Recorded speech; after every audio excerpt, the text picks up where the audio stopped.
Good afternoon, everyone. There are more seats in the front. If you can't find any in the back, I want to make sure that everyone is taken care of. Before we begin today's program, I'd like everyone at this moment to turn off anything that you have on you that makes sound. We're going to be webcasting this lecture today, and we want to make sure that there are no interruptions to the webcast. The wonderful thing about the webcast is people can watch this simultaneously around the country, and our alum do, which we think is fabulous. And it's also available to you later if you want to review any section of the webcast.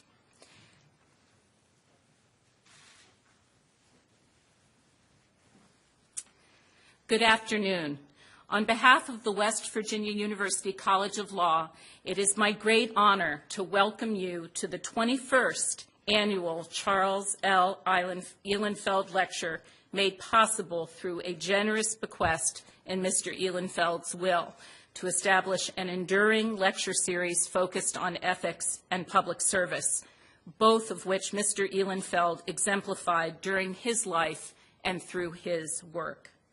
Today, we welcome many distinguished guests, but first, I'd like to introduce 3 generations of the Ihlenfeld family.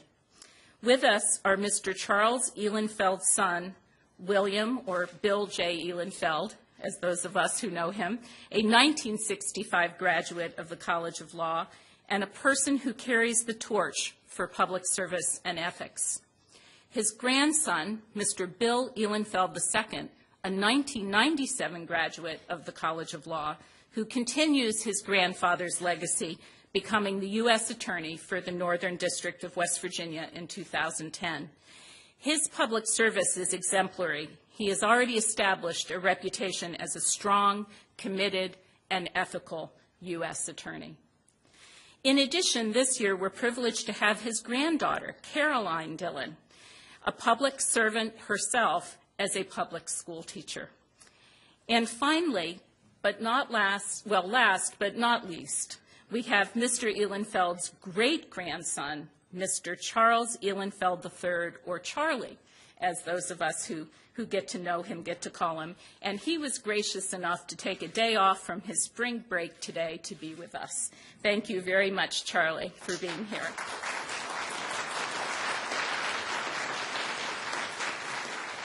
I'd like the Ihlenfelds please to stand so that everyone can see who you are and we can recognize you.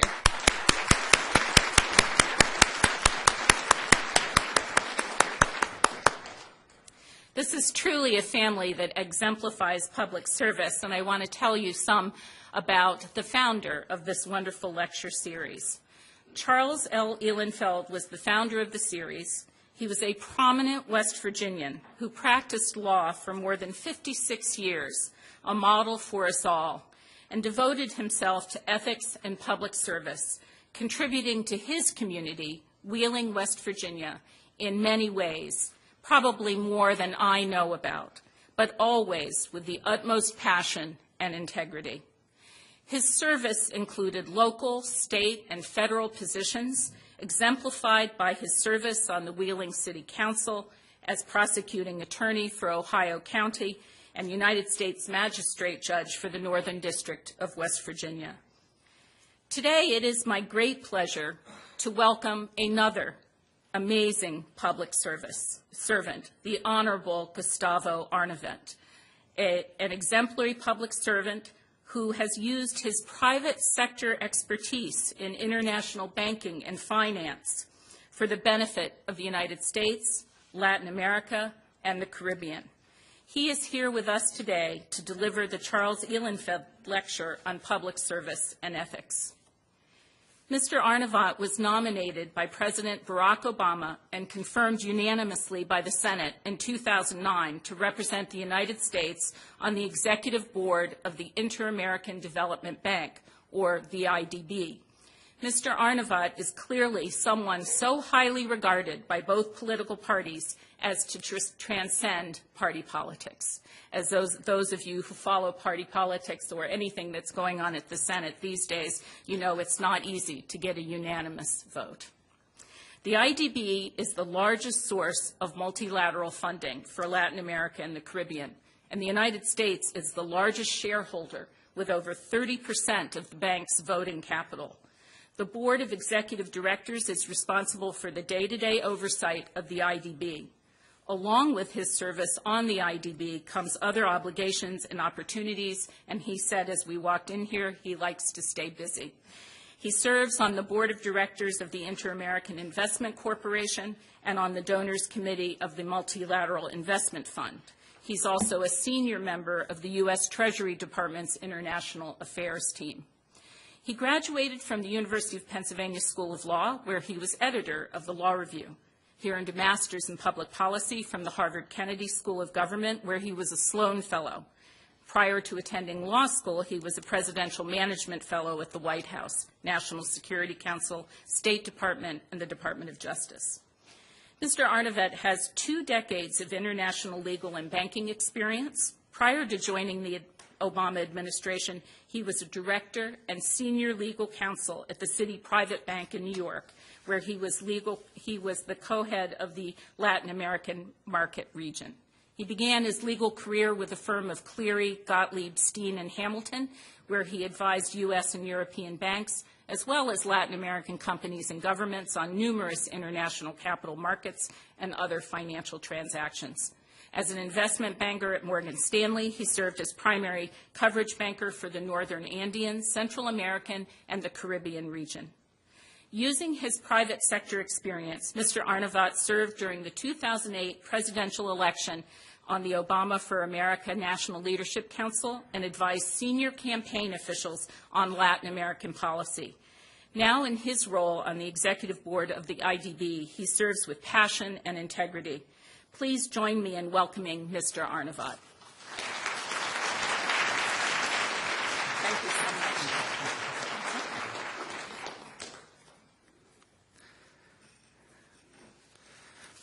One of the issues I realize as I attend or give presentations and I receive those kinds of introductions is that I'm reminded of how much older I'm getting. But well, good afternoon, and let me begin by thanking Dean Joyce McConnell for that introduction, and Aunt LaFaso, my good friend from when I was at Harvard and also at Penn Law School, and the Dean, of course, for their gracious invitation they extended to me to join you at the West Virginia University College of Law, as well as other members of the law school community who facilitated my visit.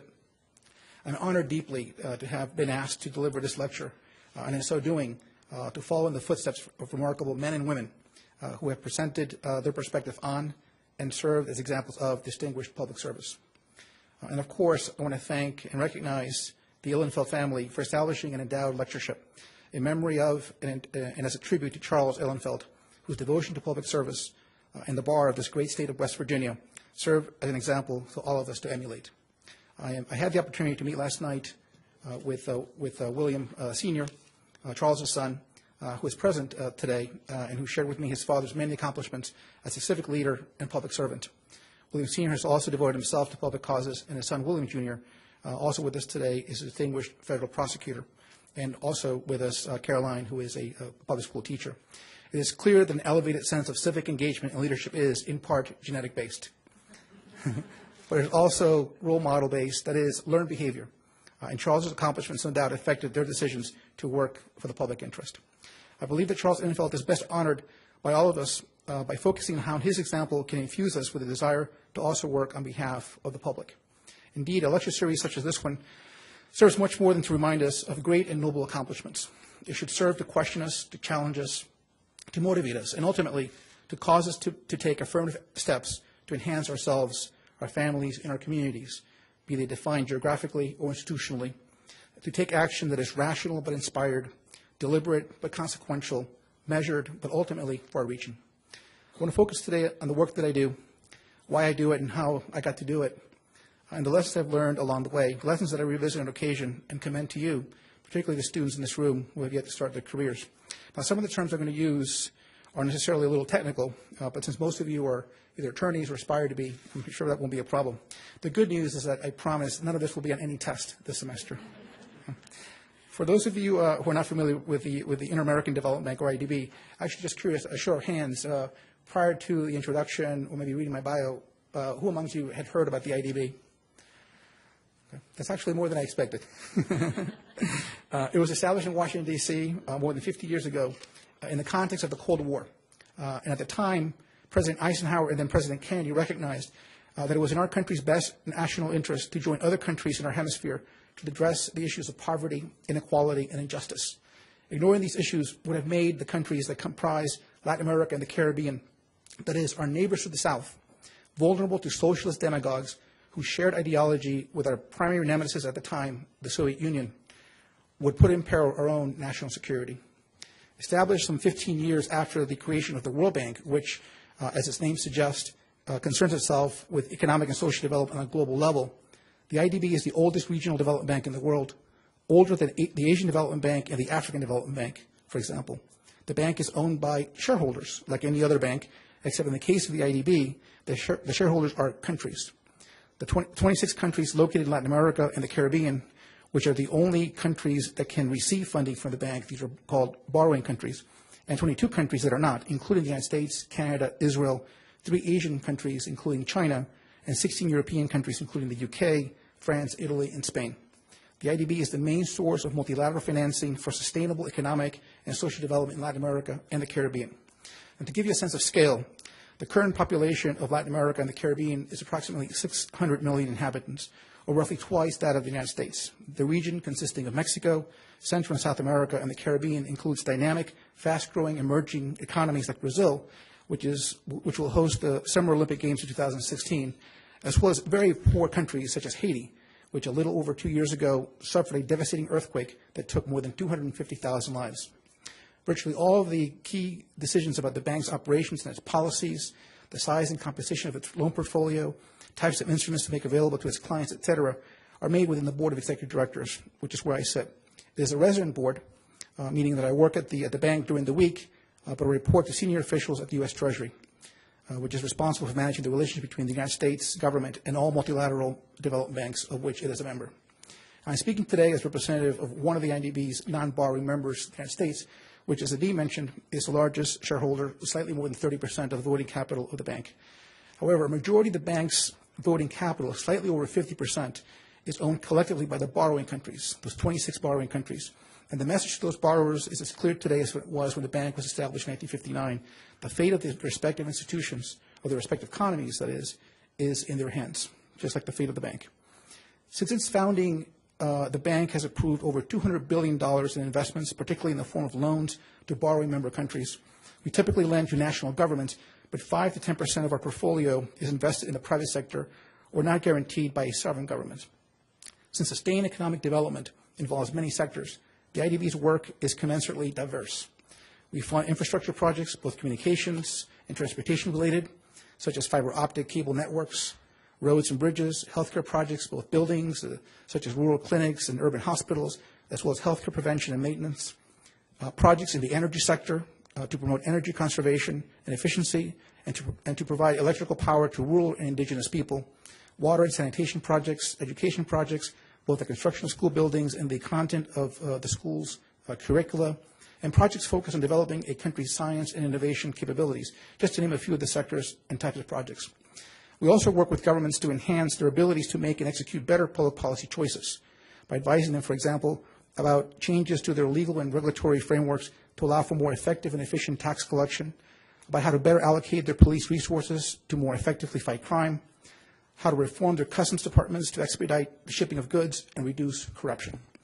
I'm especially proud to serve on the same board with so many accomplished professionals from around the world who have been chosen by their respective governments for one purpose, to direct the considerable resources of the bank while maintaining the highest standards of safety and soundness in the management of a financial institution in order to promote the economic, social, and development of Latin America and the Caribbean. Now, despite the differences in opinions and approaches that sometimes emerge as we carry out the instructions of our respective capitals, we maintain a fairly collegial relationship, usually. But we do this because the stakes are too high for the peoples of our countries, because we've been charged with the awesome responsibility of eradicating poverty, of bringing hope to millions of people who have known only misery and despair, of educating countless children so that they can be productive members of society, of protecting natural habitats and mitigating against the effects of climate change, and of modernizing government functions so that the states that comprise our hemisphere will be more effective and more accountable to their citizens. Now, to accomplish these and other objectives, we require a bank that is well capitalized and managed virtually in the same way as any other large financial institution. The global financial crises that began in 2007 and 2008 put tremendous pressure on our users of capital in the region and indeed the world. And the problem wasn't so much that the cost of capital increased significantly, which it did at the time, but it was that there was very little liquidity to be found even for the best customers. We understood too well that the damage caused by the crisis would fall most heavily on those most vulnerable in countries that would suffer sharp reductions in exports, remittances, and foreign investment. So the bank stepped up and played a critical role in the effort to confront this crisis by stretching its balance sheet and receiving an important but temporary infusion of callable capital. It increased annual lending from an average of $6 to $7 billion per year for the 10 years prior to the crisis to almost $16 billion in 2009.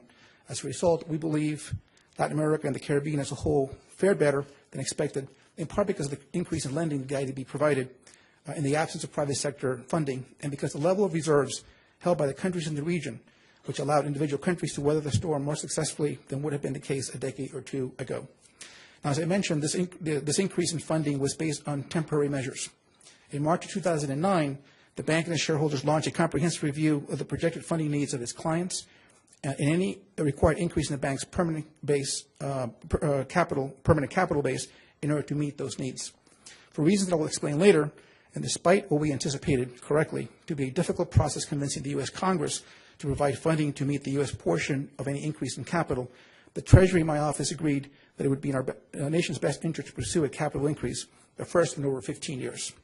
In July of 2010, after numerous negotiating sessions that I led within the bank's board, the governors of the IDB, and by the way, the governor of the IDB for the United States is Secretary of Treasury Secretary Tim Geithner, approved formally a report or agreement that detailed the conditions under which a roughly 70% general capital increase, or GCI, would take place, as well as operational and financial reforms that the United States deemed crucial. Those conditions having been met, the Congress authorized the Treasury at the end of last year to participate in the GCI. I'm pleased to announce that just a few weeks ago, the Treasury submitted its instrument of subscription for the additional shares to be issued to the United States. And as a result, the GCI is now in effect. This increase will allow the bank to maintain its position as the largest source of development finance in Latin America and the Caribbean. The $70 billion increase in the bank's capital, of which only $1.7 billion, I say only, but in Washington terms, this is nothing, folks, would be paid in, will enable it, on average, to lend approximately $12 billion annually. This almost doubles the bank's pre-crisis capacity to lend since the last capital increase in 1994. Now, since we live in fiscally challenging times, our taxpayers rightly demand that our investments in other countries yield positive results here at home. We believe that the U.S. agreement to participate in the GCI is smart and good for our country. Of the $1.7 billion portion of the GCI that is paid in, the U.S. is responsible for $510 million, or about 30%, or slightly more than $100 million per year for 5 years. This amount will result in approximately $50 billion in additional lending to Latin America and the Caribbean. And since we own 30% of the bank, we have a significant say in how and where those funds are invested. In addition, the GCI resulted in a pledge to transfer a minimum of $200 million per year for 11 years to the IDB's, from the IDB's income to finance grants for Haiti, not loans, but grants. This was a major win for the United States. Significant grant investments that are carefully executed and monitored by the IDB in a country that is strategically significant to the United States, particularly Florida, funded by income generated by interest payments paid by other countries in Latin America and the Caribbean. Now, beyond providing additional capital for investment support, the GCI agreement was also an opportunity for the governors of bank to strengthen the institution's operating efficiency, transparency, accountability, and effectiveness. Some of the reforms were commenced before we reached the GCI agreement, but the negotiation process on the road to the agreement gave them greater urgency and relevance. One of the key areas of negotiations in which the U.S. played a leading role is known as the Better Bank Agenda. We pushed for agreements to and assertive implementation of several reforms that will improve how the bank operates and, most importantly, how it will increase the development impact of the bank's projects. These reforms include a comprehensive income management model that sets loan charges so as to cover administrative expenses consistent with the bank's multi-year budget. And as I often remind my fellow executive directors, we are a development bank, not an ATM machine. The performance of our loans should not and must not be based on whether a borrower repays principal and services its interest obligations in a timely fashion. That is necessary, of course, but insufficient. In fact, I should point out that no country has ever failed to pay back any of its loans to the IDB. Thus, in order for its projects, in order to know that the projects are having a desired impact, the bank must have the capacity to measure results. In this spirit, the bank has implemented a development effectiveness framework which pairs a set of tools for accountability for results with an effort to build up evaluation capacity. This means that specific, intangible results must first be achieved to establish minimum thresholds of evaluability before a project can be considered for approval by the board of directors. All of these actions are in pursuit of one very simple but highly important goal: to ensure the quality of the bank's loan portfolio through the use of a new development effectiveness matrix that employs stronger matrix and holds the bank accountable, making the findings available to the public. We have also improved the bank's approach to risk management. In order to deliver financial resources to its borrowers, the bank must have strong financial policies to protect its capital. Over the past few years, the bank has made significant strides to upgrade and further align its practices to modern financial industry standards. It updated and streamlined its asset and liability framework, as well as adjusted its investment strategy and liquidity policy, all in an effort to better manage risk. Finally, the bank is implementing a new capital adequacy model that defines the amount of capital necessary to maintain our AAA rating while being able to sustain lending during economic downturns. This new model is more comprehensive than the previous capital adequacy model, since it accounts for market, credit, and operational risks. Another example of how the bank is promoting greater transparency and accountability is through its new independent consultation and investigation, or ICIM mechanism, which affords communities affected by the bank finance projects an opportunity to express concerns about project design and execution and to seek redress. Fittingly, the development of the mechanism benefited greatly from far-reaching public consultation. It is my hope that the ICIM will improve the credibility of the bank's accountability framework, especially in the areas of environmental and social safeguards. Indeed, public access to information is crucial. It is important for a public institution such as the IDB to be as transparent as possible, since in the end, it is accountable to all citizens of its member countries. The U.S. has been pushing for more transparency across all multilateral development banks, and as a result of our efforts, the IDB's information disclosure policy was updated in line with best practices of other multilateral banks, such as the World Bank. Some key elements of the new policy are a presumption in favor of disclosure, the release of board minutes, and disclosure of project-level results. Finally, we push for an increase in the bank's private sector funding. As we all know, it is the private sector that creates sustainable employment opportunities and economic growth over the long run. Indeed, the role of the private sector in the region is crucial to development. Accordingly, the GCI agreement eliminated the bank's limit on so-called non-sovereign guaranteed obligations equal to 10% of total loans and guarantees. Instead, starting next year, the limit will be set by the Board of Executive Directors in accordance with prudential risk limits based on a risk management approach. Now, why this is matter to the United States? As the largest shareholder in the bank, the role of the United States is to ensure that the bank is well managed, achieves the goals of the institution, and does so in a way that promotes the long-term interests of the United States.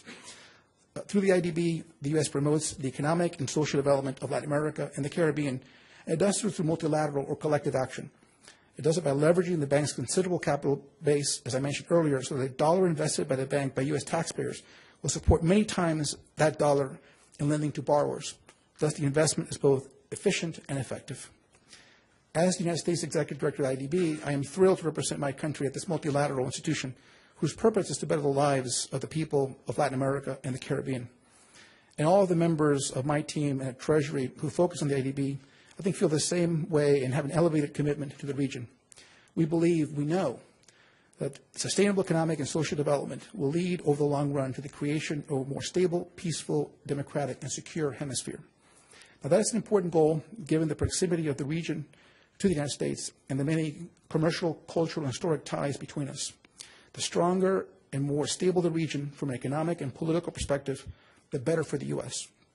It is no wonder, then, the United States was an enthusiastic supporter, founder of the IDB, and is committed to the success of this important institution. Indeed, the same goals that inspired President Eisenhower and Kennedy to establish and promote the IDB continue to guide the Obama administration approach to the bank and to the region in general, to support economic and political freedom of the Americas, to engage in sustained partnership. Since its first days in office, the administration has worked very hard to shift the tone and balance in U.S.-Latin American relations in a positive and constructive way, starting with the recognition that the region today is very different than it was 10 years ago, let alone 50 years ago when the IDB was established. As President Obama mentioned or said while visiting Chile during a trip to Latin America last year, this is the Latin America that I see today, a region on the move, proud of its progress, and ready to assume a greater role in world affairs. And for all of these reasons, I believe that Latin America is more important to the prosperity and security of the United States than ever before. With no other region does the United States have so many connections. Indeed, our interconnectedness with Latin America and the Caribbean is so profound that today we export more than 3 times as much to Latin America as we do to China, more to Latin America than we do to Europe, more to Chile or Colombia than to Russia. The United States buys more of the region's products than any other single country in the world, and we invest more in Latin America and the Caribbean than any other country does. In 2010, the last year for which whole year figures are available, total two-way trade between Latin America, between the United States and Latin America and the Caribbean accounted to $636 billion, or a 27% increase over the previous year. In addition, remittances from the United States to the region totaled almost $70 billion. These economic ties really drive home the notion that what is good and in the interest of the region is also good and in the interest of the United States. Or as President Obama put it, when Latin America is more prosperous, the United States is more prosperous.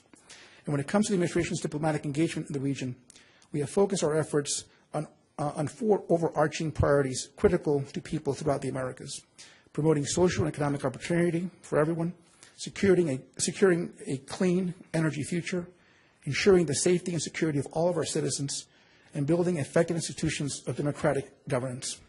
All of this has been sought while harnessing and strengthening the various multilateral and regional institutions that comprise the Inter-American system, including, indeed, especially the IDB. Under the administration, the U.S. government has created a new paradigm for foreign policy that elevates development as one of 3 core pillars of that policy alongside diplomacy and defense. Then President-elect Obama talked of using smart power tools, diplomacy, development, and defense, to address the global challenges of the 21st century. And in September 2010, the President unveiled the Presidential Policy Directive on Global Development, the first of its kind for a U.S. administration, to chart a course for the 3 pillars of the U.S. foreign policy to mutually reinforce and complement one another in an integrated and comprehensive approach to national security. The Obama administration's national security strategy, which was released in May of 2010, states that through an aggressive affirmative development agenda and commensurate resources, we can strengthen the regional partners we need to help us to stop conflict and counter global criminal networks, build a stable, inclusive global economy and new sources of prosperity, advance democracy and human rights, and ultimately position ourselves to better address key global challenges by growing the ranks of prosperous, capable, and democratic states that can be our partners in the decades ahead. And as the directive states, development is thus indispensable in the forward defense of America's interests in a world shared by growing economic integration and fragmenting political power, by the rise of emerging powers and the persistent weakness of fragile states, by the potential of globalization and risks from transnational threats, and by the challenges of hunger, poverty, disease, and global climate change. And the successful pursuit of development is essential to advancing our national security objectives, security, prosperity, respect for universal values, and a just, sustainable international order. Now, key to this understanding of U.S. foreign policy is the importance of development of U.S. interest and security at home, not just for physical security, but economic security as well. And the growth of the developing world represents a major opportunity for U.S. businesses. 95% of the world's consumers live outside the United States. Our exports to developing countries over the last decade grew 6 times the rate of our exports to major economies. Thus, supporting growth of countries around the world is an economic imperative for the United States as it translates into jobs and growth right here in our own country. And it makes the work of the multilateral development banks, including the IDB, and our investment in them a key tool for building the economies and markets abroad that will in turn support our own economy here in the United States. Now, the administration's policy priorities in Latin America and the Caribbean reflect the belief that countries in the region are truly equal partners, and that to confront the challenges that we collectively face, each country needs to embrace its shared responsibility in meeting those challenges. This represents an important shift in the conduct of U.S. foreign policy towards the region, a foreign policy conducted on the basis of mutual respect and co-responsibility through dialogue and engagement. Now, of course, it doesn't mean that we will be able to have a robust engagement or even good relations with each and every country in the region, free of tension or occasional conflict of varying degrees. Our country's foreign and national security policy, after all, must necessarily be reactive to other countries' foreign and domestic policies and actions. Indeed, we will continue to pursue our interests in the region and globally in ways that at times may conflict with the interests of other countries or at least their governments. This is natural and unavoidable. In the last 50 years, we have seen many challenges to the political and economic stability of the region, and challenges certainly will remain and be profound for years to come. The IDB has been a steady partner to the region during this period, and the U.S. has been a strong supporter because we know that the long-term interests of the United States are inextricably tied to Latin America, and it's with this perspective that we look forward to the next 50 years. Now, let me now provide you with some personal reflections that explain why I'm doing what I'm doing. And there are basically two reasons: to serve my country and to help shape an area of public policy that is of great interest to me and a significance for a country for the reasons that I just stated. I was born in Cuba, a country that during its long history, following its settlement by the Spanish, has experienced few periods of the type of liberal democracy that defines our country. The 1959 revolution that promised to bring democracy, restore civil rights, and provide for greater economic prosperity has done none of those things. My parents, like many others, chose to leave Cuba, and my family was fortunate that the United States opened its arms and embraced us as it did.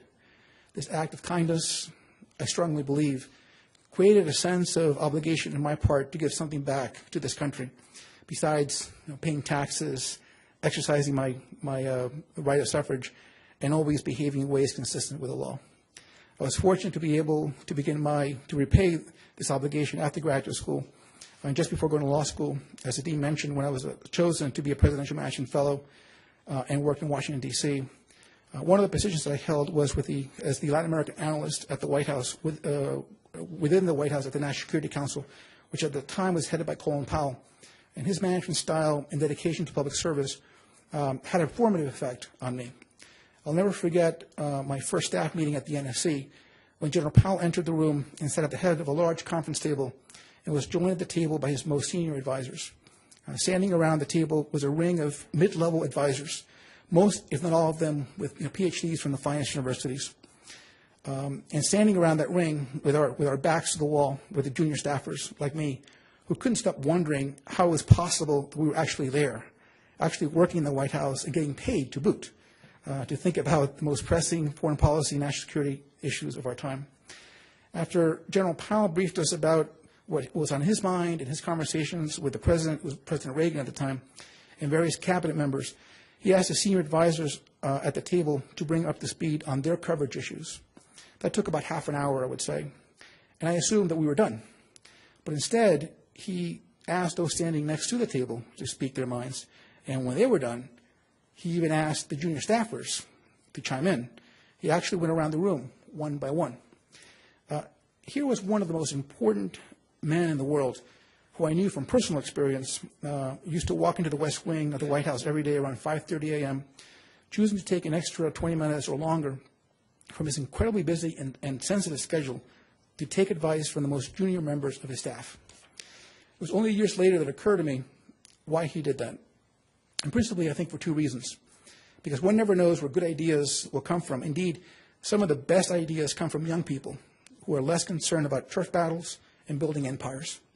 And two, because when people know that their ideas will be taken seriously, they take greater ownership, work harder, with more purpose, and accomplish more. When I left the White House to attend law school, I knew in my mind and heart that I would return to serve my country again, though I had no idea how or when. It was as a lawyer and investment banker in New York that I was exposed to the field of international finance and had the opportunity to work with many companies and sovereign governments in Latin America and the Caribbean. My choice of work on Latin American matters was as deliberate as it was consequential. Given my personal and academic and professional background, Latin America and the Caribbean was a logical area of focus for me.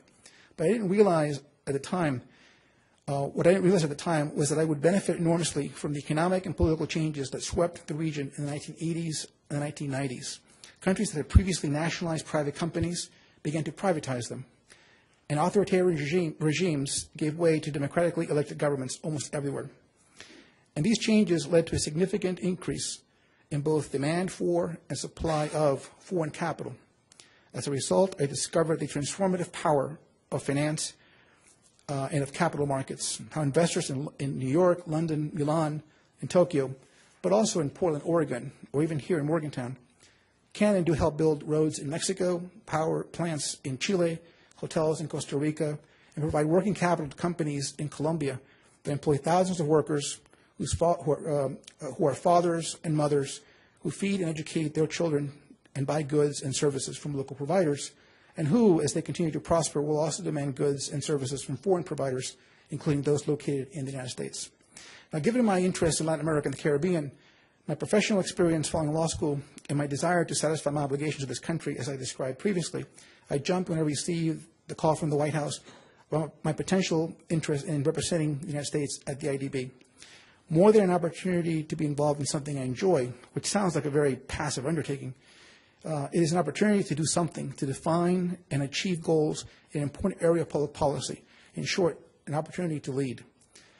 Let me give you just one example, perhaps the best, about how a leadership role in a public policy position can enhance a country's economic development in ways difficult for the private sector to accomplish. And it is in the area of gender equality, but not for the reasons that people normally associate with that term. In my opinion, the single most overarching factor to explain economic and social underdevelopment in any country is gender discrimination. Since I'm speaking in a law school, I hope you will indulge me in the following hypothetical. Imagine what you can't fight.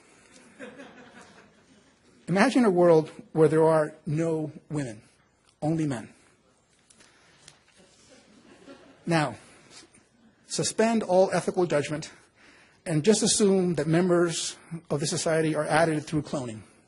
It's really irrelevant for purposes of this example. One day, a government authority in charge decrees that all men shall be assigned randomly one of two numbers, a 1 or a 2. Once this assignment takes place, the same authority decrees the following law, which shall be universally observed. All number ones, regardless of ability or desire, shall be the leaders and innovators and hold all positions of responsibility. All number twos, regardless of ability or desire, shall serve and have a subservient role to number ones. Okay? Now, most, if not all, the people in the 21st century would find such a scenario offensive because it is blatantly unfair to allocate public and private resources on such a random basis. But it is more than unfair. It produces inefficient results, thus wasting limited resources on suboptimal outcomes. By definition, such a society could never live to achieve its maximum potential. By definition, some of the most capable members of society, for example, by definition, a full 50% of the smallest 10%, would not be allowed to lead, while some of the least capable would clearly be in over their heads. Now, back to our real world, which thankfully is more progressive on gender issues than even one generation ago. As more and more societies, particularly those in developing nations, recognize that their country's economic future is linked to the full integration of women, their political leaders will hopefully adopt commensurate laws and regulations to end discrimination, or to put it more positively, to incentivize change. And one of the roles that development banks, such as the IDB, can play is to encourage programming that recognizes the full potential of girls and women in society. Now, my background and interests are unique to me, of course, but all of us are capable of taking affirmative leading roles in some aspect of public policy for the public good. At its most basic level, being a leader doesn't mean having a fancy title or a proverbial corner office. It means knowing who you are and what you want to accomplish, your abilities, motivations, and goals, and having the ability to convince others who join you in accomplishing those same goals. The potential scenarios are infinite. You can choose to lead in your school, place of worship, work, or other community. Your position may be elected or appointed. Very often you will create it out of thin air. That is, it will be conceived through sheer will and desire. Looking back at my tenure at the IDB, I suppose the U.S. could have chosen not to play the leading role that we did in shaping the GCI. In not insisting that, in exchange for U.S. taxpayers' funding, the bank's management commit to important reforms. We might have gone along and let others primarily set the terms. This certainly would have made my job easier, and I would have had a more enjoyable relationship with my fellow executive directors and the management of the bank. But such an outcome, if I'm fairly certain, would have led the Congress to reject the funding we would have requested. In any event, such a strategy would have meant failing to lead and therefore not ensuring a better outcome, one more aligned with our own interest and principles. Or we could have crossed our arms and prevented any capital increase. Under the bank's charter, the United States has an effective veto over any capital increase decisions. But such a strategy would have ignored the changing needs of the region and our allies within the region, thus eroding our leadership within that region at a time when our ties to Latin America and the Caribbean are its greatest. Being a leader does involve taking risks, which is why I think many people find greater comfort in following instead of leading, of going for the ride instead of doing the driving. It means taking actions on behalf of and affecting others, thus being subject to criticism and even ridicule. It means being subject to greater scrutiny and having to meet often exceed rules of conduct intended to discourage unethical behavior. It means having to avoid even the appearance of conflict at all times, rejecting favors and special treatment that could or may raise doubts as to one's motivation or impartiality. It means always rejecting personal gain in favor of institutional priorities. And yet, what about the personal and social cost of failing to lead? The risk associated with standing by while important social and economic problems that can only be addressed through public policy are allowed to fester and worsen. Of the potentially corrupting and corrosive effect of knowing you can make a difference about something important to you, to those you love or admire, and choosing instead not to. The opportunity cost of inaction is greatly unknown, but nonetheless great. And if you lead effectively, you will by definition change the world for the better. Your prize will be knowing that you solved and helped to solve an important issue, to be defined by you, not others, knowing that you advanced the human condition or at least kept them from reverting, that your life has had meaning and consequence, as a result, improved the life of others. Thank you.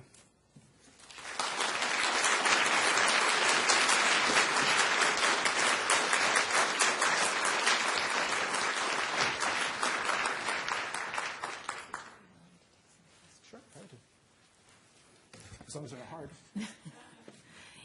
We will entertain easy questions. I would ask if you do have questions for our guests that you come to the microphone, and that way it will be picked up in the webinar. Thank you. Are there any takers? Yes. Professor DeSalvo.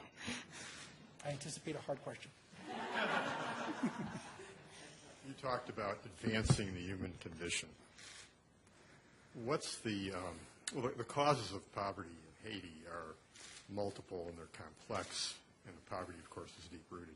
What's the strategy of the bank with regard to Haiti? You mentioned the $200 million.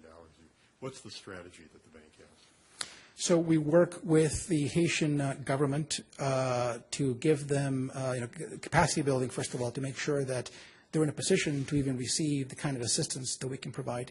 And we try to focus on those sectors that we believe we have a comparative advantage, such as road construction, for example, and building schools. We can't do everything, and there are other institutions and certainly private donors getting involved. But the devil is in the details, and it's in how we execute. So you can have the most wonderful strategies on paper, but it's really about being there. And I don't know if you've had a chance to visit Haiti. I was there about 4 months ago, and it's an incredibly difficult country in which to operate. There's tremendous poverty, People are still suffering the effects of the devastating earthquake. All kinds of security problems. And of course, we're talking about a country that unfortunately has had a very difficult history, to put it kindly, over the last 200 years or so. So we roll up our sleeves and, we wake up every morning and try to do the best we can, working with the local officials and executing agencies. And it's a day-by-day type of situation. There are going to be many days we're going to feel defeated, we're going to feel frustrated. What's the alternative? Haiti is a country that's important to the United States because of its proximity to the United States, because of the number of Haitian Americans who live in our country. It's important for us to be engaged. And I think the way that we do it as taxpayers through the bank is probably the smartest way for the reasons that I mentioned. Thank you. And thank you for an interesting talk.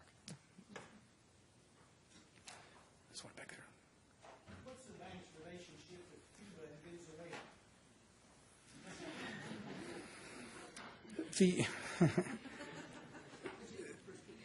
Venezuela? So the question is, what is the bank's relationship with Cuba and with Venezuela? We have no relationship with Cuba. Cuba is not a member of the bank. Cuba signed the charter back in 1959, but they never took the affirmative steps to subscribe shares in the bank, and so they're not members of the bank. And it's impossible for me to see how they would become members of the bank under the current form of government that they have. At some point, I think Cuba hopefully will be in a position to be a member of the bank, and I think when it does, I think Cuba, its people, will benefit tremendously from the capital of the bank, but also the considerable know-how of the bank, having involved in so many countries in the region. Venezuela is a member of the bank, and the bank works with their authorities to provide funding in those areas that we think make the most sense. There's a country strategy that we have with Venezuela that emphasizes, again, areas of expertise where we think we can do the best work in Venezuela. The bank meets with Venezuelan officials on that strategy and on a plan for that strategy. But we do have a relationship with Venezuela. What's your cost of capital? Is it zero? Or you get free money? Wish. It's very low because we're AAA rated. And of course, in this low interest rate environment, we're extremely lucky that interest rates, discount rate has been as low as it has been in this country for 5, 10 years or so. Back when Ann and I were in college and in law school, discount rate was easily 6, 7, 8%. So it's very, very low. So it's we fund ourselves through the LIBOR markets. We also issue bonds of different maturities, but it's very, very low because we're AAA rated. I assume there's not a whole lot of competition from private institutions for there is. making loans to schools or roads or hospitals. That's right. Typically, well, there is and there isn't. There's very little. There are other development banks. There's the World Bank, as I mentioned, and they are involved in Latin America, although we're much more involved in the region. Our portfolio to the region is bigger. We have a stronger commitment than the World Bank does. There are other regional institutions that provide development of financing, but none of them do it to the extent that we do in terms of the volume and the kind of expertise that we provide. Now, countries that are able to access the international capital markets do so. And when I was a lawyer and a banker, I worked with many countries to allow them access to those capital markets. But no country in the region has a AAA rated credit rating, and so therefore their cost of funding is going to be a lot higher than ours. And so we fund ourselves at a very low rate, and then we pass on those savings to countries. Professor LaFaso, easy question, please.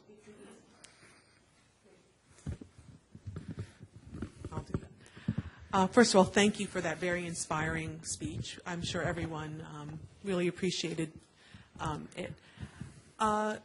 Sometimes when we look at other countries, we're better able to see the biases of those systems than we can see within our own, which is why comparative law and comparative political science is often very valuable. So I was wondering, as you were speaking of what the bank does, I was thinking about our own country where we have some underdeveloped areas, in particular in Appalachia. And do you have any, do you feel that you have any advice or lessons that you've learned as being in this leadership position that you could translate into advice within the United States itself in terms of economic development, and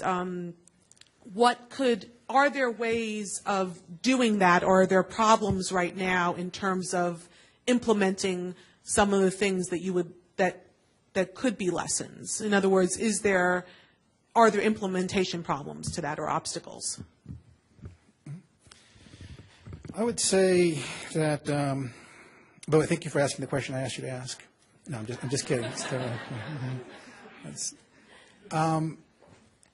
I think the single biggest lesson that would apply, every country has needs, and certainly in this country there are lots of areas that need economic assistance and development. Every major economic city in our country has an agency that's responsible for promoting economic development and employment in those cities. I think that the single most important lesson, I would say that it's really important to be as dispassionate and objective in establishing these programs and in evaluating them to make sure they have the kind of development effectiveness and impact that you want them to have, and if not, that you'll learn from those experiences. Now, that's really hard to do when you have a political system that doesn't necessarily yield or prioritize that kind of search for the truth, if you will. We're fortunate at the IDB that, and believe me, there's lots of politics, and there's a dichotomy, unfortunately, that exists between the borrowing countries and the non-borrowing countries, as one can imagine. And speaking here loosely, borrowing countries want to borrow, cheaply with few terms, with few questions being asked. Now, I'm exaggerating, of course, but if you walked into the bank and you could, ask and write your own terms, I think you would as well. And so it's the role of the non-borrowing countries, but in fairness, I think all shareholders of the bank to be as vigilant as possible in setting the terms of loans and insisting that the loans have a maximum impact. I think in a domestic setting is difficult. The flip side to living in a democracy is that our public servants, those who are elected in particular, feel the need, and rightly so, to respond to the electorate.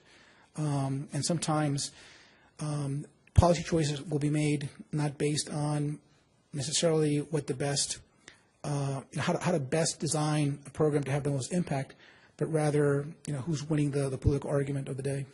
So. Well, I just want to say, as a first-year law student, your hypothetical, I think we can all appreciate and indeed hope that our professors would give us a question like that on the final. But along those lines, when you think about microfinancing, at least for me, I always think, the Grameen Bank and financing, especially, the matriarchs of the family or, Yes. Female literacy projects in North Africa. What, if I'm assuming they do, the IDB has done along those lines for gender? Right. No, we do. It's a great point. And we do it because, for the reasons I mentioned earlier, because of historic and structural discrimination that exists throughout the world, right, in our country and a bunch of countries, but certainly in Latin America. And sort of the double whammy is also when you have women who are indigenous women from security from areas in the Amazon or in hard to reach desert areas, et cetera, throughout the region. So we think the financial inclusion is very important. And one of the things that we discovered empirically is that actually women are a lot better, are less of a risk when it comes to extending credit than men are. Don't ask me why. But that's been our experience. I think that's been validated by other studies as well. And so we work closely with organizations within countries such as Peru, for example, that identify groups, and many times they're women that we will we'll lend to the organization, and then they lend to others. I had a wonderful experience. I was in Guatemala about a year ago, and I visited a very small rural community deep in the country, and I met a group of women. There were probably 5 or 6 of them that were weavers. And these women, by and large, at least the way it was explained to me, really were largely illiterate. They were women from one of the local indigenous groups, but they were incredible weavers. And there's an organization that we lent money to, and they in turn lent money to each of these women. I don't think at any given time more than $200 $250 or $300 were outstanding in loans for any of these women. And we had a chance to speak with them about what this meant. And for them, it was an opportunity it was just wonderful to speak with them. And I felt like I was, you could have been in business school, and you could have been on Wall Street and listening to these women. I asked them, what if we gave you twice the amount? What would you be able to do? And they actually used the word working capital. Oh, we'd have more working capital. And we'd be able to buy more products. We'd be able to hire people. And I thought, yes, capitalism is in fact ingrained in all of us. So, Thank you. Sure.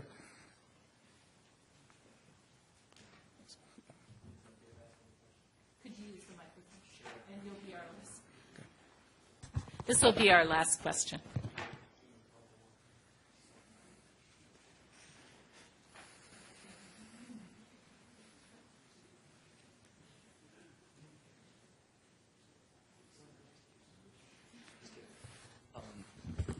Hi, how you doing? I have a quick question. Can you please explain? Kentucky.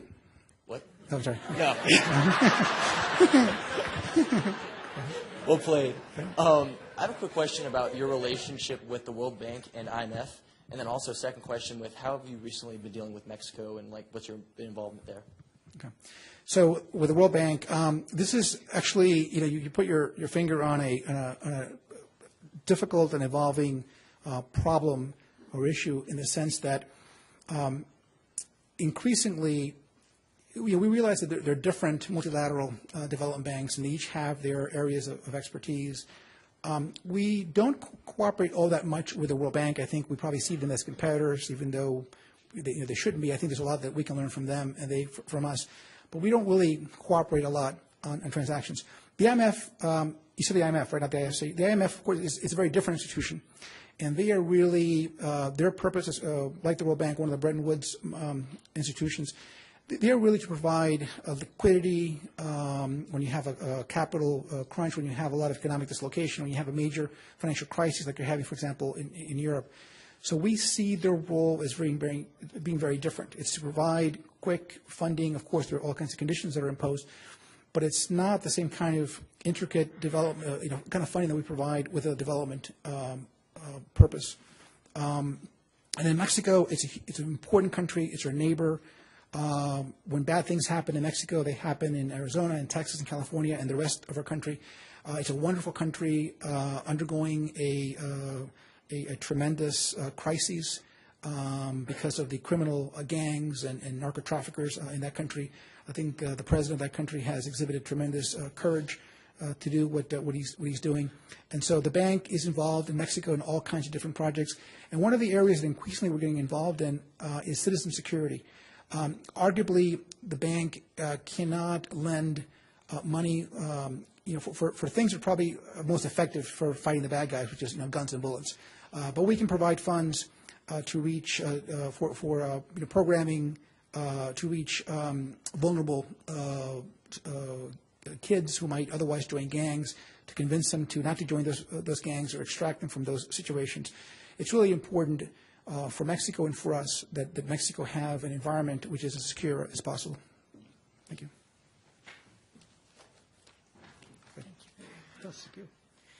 Please join me in thanking Mr. Arnavat for a wonderful speech.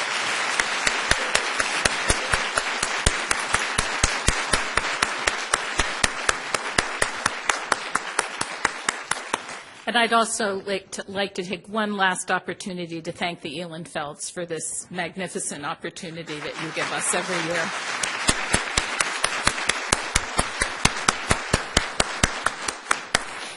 Thank you all so much for being here today. There's a reception in the lobby, and we welcome you to join us there.